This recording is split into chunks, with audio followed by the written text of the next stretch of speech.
Spoon brakes, are they just bling or do they actually perform? So I'm gonna tell you from my canyon and street driving experience because I've only taken this car to 2 track days. I'm not a track guy, I'm a canyon guy, so I'm gonna tell you from my street experience. Now, this car has had a stock LS braking system forever. The rear on this car is still a stock LS caliper. It's not even a Type R or anything like that. It just has Nissan Type R pads, which is a little bit more aggressive.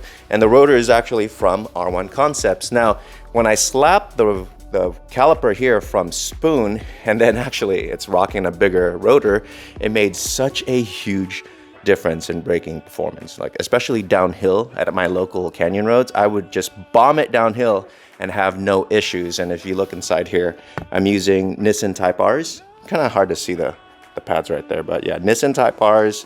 These are really great pads for street use and also for canyon, because I've used these in the street and canyon track. Really good for track and really good for canyons.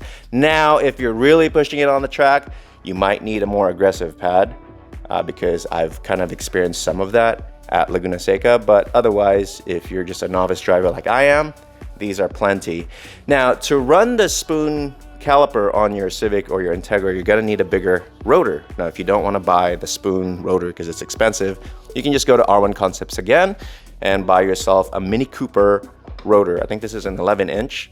No issues, it's still vented, no warpage, and I've been using this forever. And as you can see, it's not glazed or anything like that. So yeah, the trick is to run this with a balanced rear. Don't be putting a big brake kit on the rear and then this on the front, because then you'll probably lock up the rear before the front.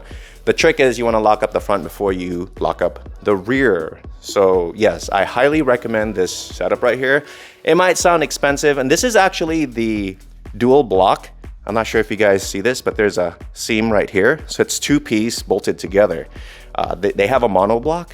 But the funny with the monoblock Spoon, monoblock is basically one piece of metal that they machined, right? So it's one piece. This is a 2-piece. The crazy thing with the 2-piece, they say it's more rigid, but they use a smaller pad, right? The dual block like this, the 2-piece, uses an Integra Type R pad, which is much bigger.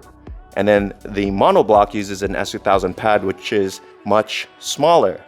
So I'm kind of lost on that, because yes, you have a more rigid caliper, but smaller pad, smaller surface area. Then you have a 2-piece caliper that's supposedly not as rigid, but has a bigger pad with more surface area.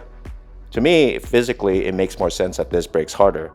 But I've never had braking issues with this car, so I can't tell you. Just make sure that you add, stainless steel braided lines and you should be good. But yes, I highly recommend this because it's actually just an OEM fit.